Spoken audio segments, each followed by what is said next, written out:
அஸ்ஸலாமு அலைக்கும். இன்றைக்கி இஃப்தாருக்கு என்னென்னலாம் பண்ணேன் பார்த்துடலாமா?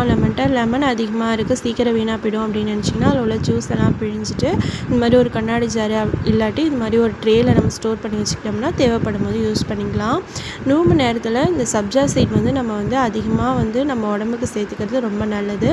இது நம்ம நோம்பு வைக்கும் போது உடல் சூடாக தான் இருக்கும். அந்த சூட்டை குறைக்கிறதுக்கு இது ரொம்ப ஹெல்ப்ஃபுல்லாக இருக்குது. அது மட்டும் இல்லாமல் நம்ம நோம்பு திறந்துட்டு ஹெவியாக சாப்பிட்றோம் அப்படின்னா செரிமான பிரச்சனை நிறைய பேருக்கு வரும். அது இந்த சப்ஜா சீடு நம்ம கடல் பாசிலையோ இல்லாட்டி இது மாதிரி ஜூஸ்லேயோ கலந்து சாப்பிடும்போது அந்த செரிமான பிரச்சனை இல்லாமல் இருக்கும். இன்ஷால்லா நம்ம அதிகமாக இதை சேர்க்கறதுக்கு முயற்சி செய்வோம். பிள்ளைங்களுக்கும் அதிகமாக கொடுங்க. நோன்பு வைக்கிற பிள்ளைங்களுக்கு நேற்று சுட்ட வடை மாவு கொஞ்சமாக மீந்துருச்சு. அதில் வடை மாதிரியே சுடாமல் கொஞ்சம் டிஃப்ரெண்ட்டாக செய்யலாம் அப்படின்னு சொல்லிட்டு அதில் ஒரே ஒரு முட்டை, கொஞ்சமாக உப்பு சேர்த்து நல்லா மிக்ஸ் பண்ணி எடுத்துக்கிட்டேன். இதை உளுந்து அடை மாதிரி கூட செய்யலாம். அந்த மாதிரி செஞ்சால் பிள்ளைங்க சாப்பிட மாட்டாங்க. அதனால் கொஞ்சம் டிஃப்ரெண்ட்டாக செஞ்சு கொடுத்துடலாம் அப்படின்னு சொல்லிட்டு குழிப்பணியாரம் பேனில் தான் நான் செஞ்சேன்.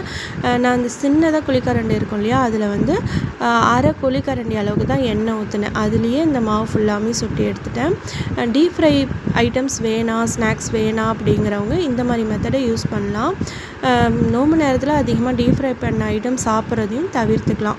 அதையும் சுட்டு முடிச்சுட்டு அப்புறம் சப்ஜா வரையுமே ஊறி வந்துருச்சு. அதையுமே நன்னாரி சர்பத்தில் கலந்து வச்சுட்டு இஃப்தார் நேரமும் வந்துருச்சு. என்னென்ன சாப்பிட்டோம் பார்த்துடலாமா?